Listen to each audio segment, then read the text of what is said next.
に藤組の2人のお友達を紹介したいと思います。さあ、最後まで静かに聞いてください。お願いします。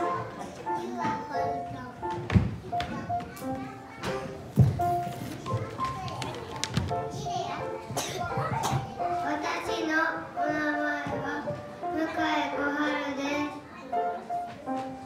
6歳になります。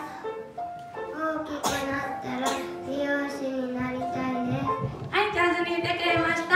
小春ちゃんはね、大きくなったら美容師さんになりたいそうです。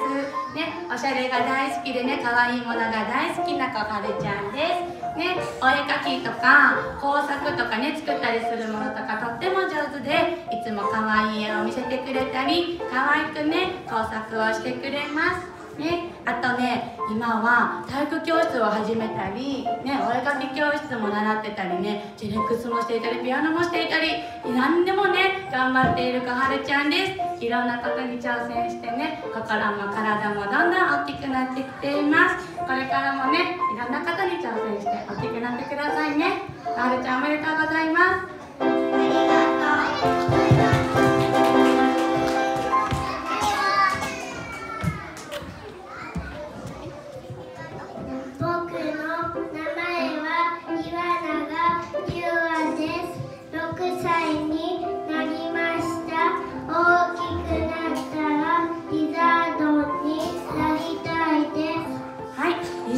みんな知ってますか？知ってる？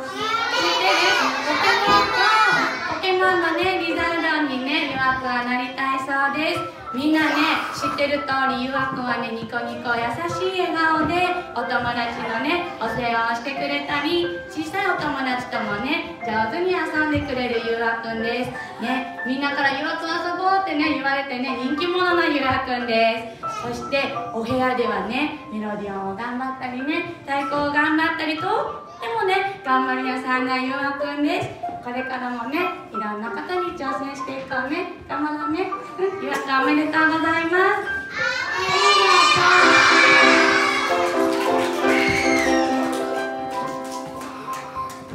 はい、それではもう一度藤組さんに大きくおめでとうお願いします。